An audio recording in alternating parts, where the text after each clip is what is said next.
Ever since Russia launched the invasion of Ukraine in February 2022, Ukraine has been receiving tons of military aid from NATO, which includes weapons, ammunition, and training. This aid is the lifeline of Ukrainian resistance, and these counterattacks would never have taken place without this aid. Weapons like HIMARS, javelins, NLAWs, and 155mm howitzers played an important role in success of Ukrainian defense and changed the course of the war. Ukraine used all of its ammunition stockpile within first 2 weeks of war. Ever since, Ukraine completely depends on Western aid. The biggest supplier of aid is US. As of now, Washington has provided more than $20 billion in military assistance to Kyiv, as well as about $10 billion in humanitarian assistance and about $13 billion in economic assistance. As if this weren't enough, US is seeking an additional $37 billion to support Ukraine's crumbling economy. But now it seems that Ukraine's appetite for Western weapons and ammunition is coming to an end. NATO itself is running out of weapons. I think everyone is now sufficiently worried, said a NATO official who spoke on condition of anonymity, adding that allies had called on Western defense contractors to ramp up production in the wake of the war. The relevance of stockpiling is back.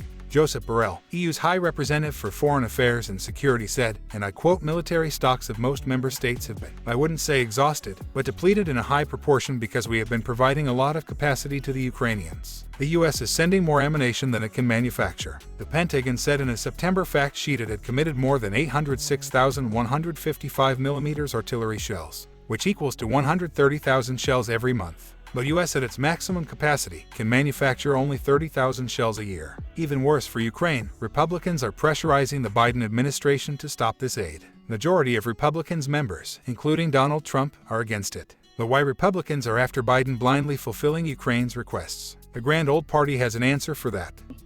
With the money we've sent to Ukraine, we could have already secured our border, but we're not doing that.